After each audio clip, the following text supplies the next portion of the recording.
Hey everyone, what's happening? Welcome to Maych TV. So the Premier League announced, finally, they got together. They came up with a clinical, definitive announcement. And that announcement was that players in the Premier League could return to training, albeit in a first phase in small groups, and obviously with loads and loads of social distancing, practice in place, meaning that they can come together, but they're not like together in full contact training yet.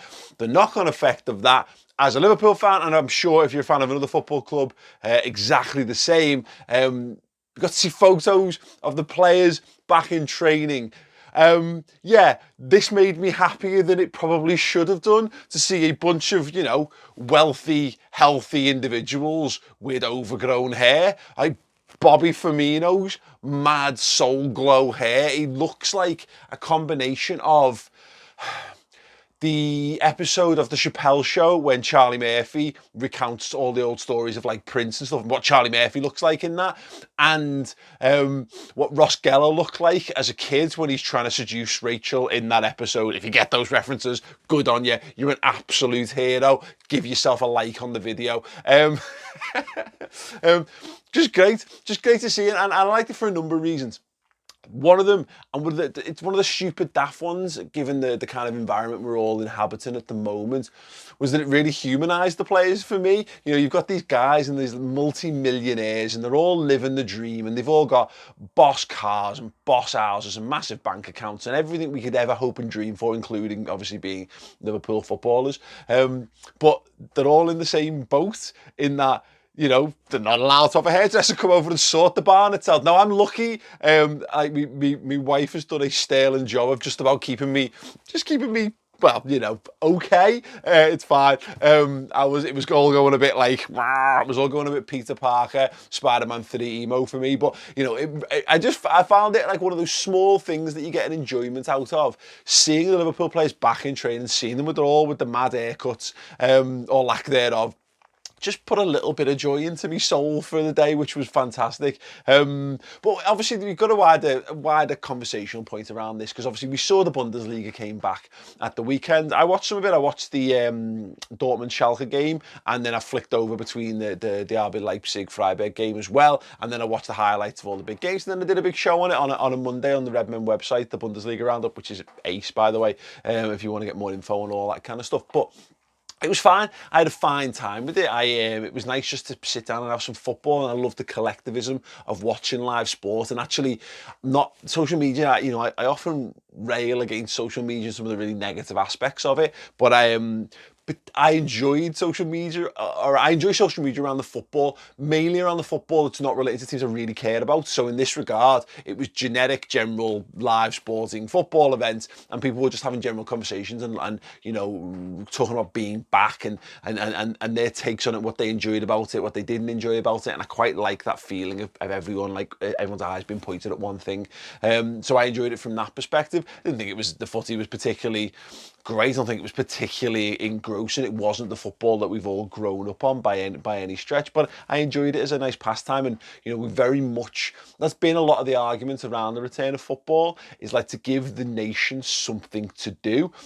And now that's window dressing really for what it really means is help the Premier League and the football clubs make money, because they're losing loads of money because they spend ridiculous amounts of money on things like player wages. So yeah, there is obviously the dark side to it and stuff, but just from a pure, from the perspective of just having something to do, I enjoyed having the football back, and it couldn't help but get me thinking about what that means for the Premier League. You immediately had Liverpool players coming out and like Jordan Henderson tweeting pictures of him doing some training and saying like soon, and Virgil van Dijk's retweeting it, and Dejan Lovren's decided to take up Twitter and follow a load of really fucking weird accounts like Donald Trump, and I'm sure he'll be all over the flat Earth conspiracy theories before long. Dejan's nailed on as a flat earther, and I'm telling you this, I'm calling it right now. I think we should all try and call a number of things. Who is going to be the first Liverpool player to break lockdown, or who's the most likely Liverpool player to do it, and what mad and stupid things will we find out about Dejan Lovren in the coming weeks, now that he's more active on social media. But anyway, look, it got me thinking about it. It got me quite excited for it again, because look, there are some real pressing concerns, and once again I should have prefaced all this up top with, like, look, the safety of people in a general sense, public health and all that kind of thing is far more pressing in any way, shape or form than, as Klopp described, the least important to the most important things, than any form of entertainment coming back. But given that we seem to be on a path towards it, I figure we may as well look at it from that perspective. And I understand the reticence from a number of footballers, if I'm being perfectly honest. I'm so pleased that so many footballers seem to be bang on it, because I had a little concern that, you know, it might be kiboshed by fear. And to be fair, like, that's not unfounded fear. I'll talk about that in a second. But I'm buzzing to see that there's loads of lads out there who just want to get back to playing football, and they know it's not going to be perfect, and they know there might be a few risks involved, but they also appreciate that they're probably, of all the people who are going to be forced to go back to work in the coming weeks and months, their environment that they're in is going to be the most safe and secure and well managed. So, you know, there is that, and ultimately there's a purity of lads who just, you know, if you love football, you love football. I'm badly missing footy. I haven't really played even five-a-side in a year. Just fitness and health and all that kind of stuff, it kind of kept me away from it.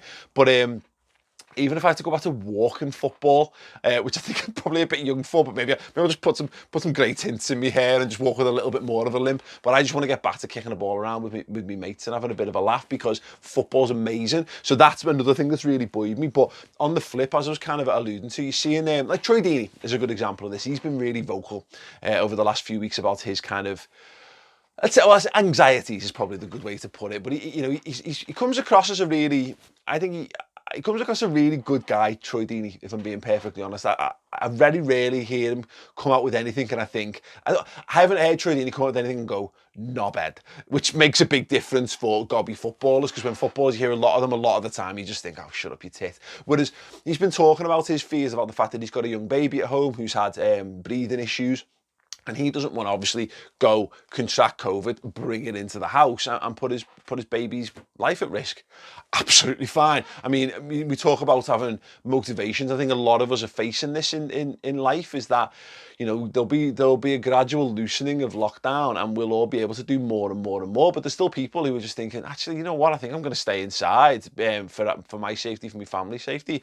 And absolutely fair play, because while you can, and if you feel that way, then you should definitely take advantage of being allowed to do that, because yeah, you know, it's going to be far safer to go out in 6 months' time than it will be now. But for some people are looking to get out and get back active, then, you know, the people will take more advantage of those things. But I understand it from my perspective. My wife's a teacher. She's going to be going back to school to teach classes in the coming weeks. And seeing it from that perspective of, you know, taking aside the whole like football, and, you know, I've got a rabid passion for football, and I've got businesses surrounding football. My livelihood is built around football. So there's so many areas in which I'm a bit biased towards seeing football return. But when you see it stripped back and you look at it from people's perspective, and seeing it from the teacher's perspective, to being told they're going back to work, kind of gives me a bit more of an insight into the kind of football players' mentality on it. Is footballers need to see more. They need to see clearer and more concise plans, because I think we're starting to see it. If they're back in training, then obviously there's protocols in place. There is a methodology to what they're doing. And with the Bundesliga coming back, you can now see what it is they're doing. You can kind of follow a bit of the mold, and you can see how in depth they've gone to making these things happen. And it kind of bends your head how many hoops they have to jump through to make it happen. But footballers need reassurance as much as possible. And when you've got, and this is one of the things that Troy Deeney mentioned, is when you've got Black, Asian and minority ethnic people who are by all accounts in the data, are more susceptible to suffering long-term and problems and lasting problems with it, with COVID and all that kind of stuff. And you can understand his fears around it as well. And until there are more guarantees and more safety guarantees, you probably will find there will be some footballers. And I don't think it's right that these footballers should be held up and pilloried in any way, shape or form, because inevitably the argument will be, well, you don't get paid. And that will be across the board, across work, and it's really shit and stupid that argument should be had. But as far as that argument goes, I think it's far less prevalent in football when you're just generally earning more money. So not being paid for a couple of months is not going to have a significantly detrimental effect to your day-to-day life. You'll be able to get by.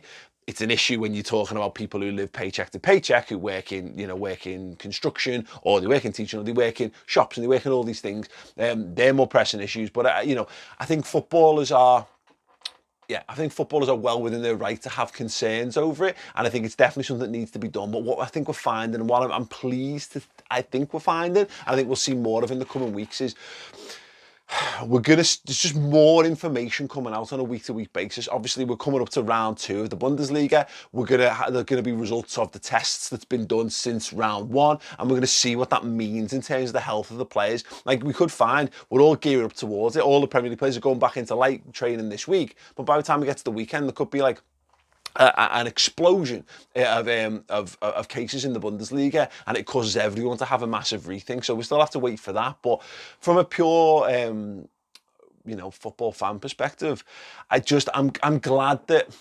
I'm glad that we're on the path to football returning. Putting aside all of the real in-depth analysis on it, ultimately, I love Liverpool and I can't wait to see my football team take to the pitch. And the Bundesliga experience was fine. It was a nice distraction. Did I really throw myself into it? Totally. I didn't really. It was an enjoyable way for me to spend a couple of hours, but I wasn't engrossed because I'm not a Bundesliga fan. I'm not a Dortmund fan, Bayern fan, or whatever. I like the shirts. I like the jackets. A lot of you will have seen that over the years.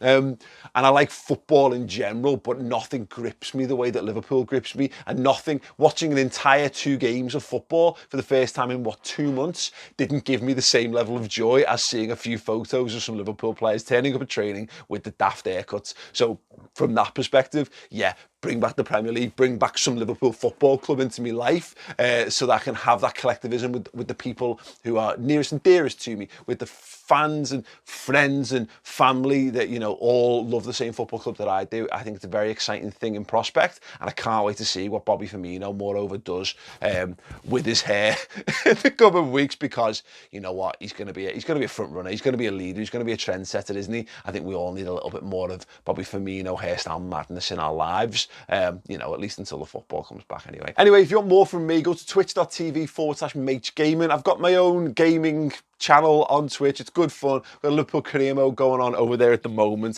Diego Maradona's the manager. I've got a crap squad and I failed to get promotion out of the Championship.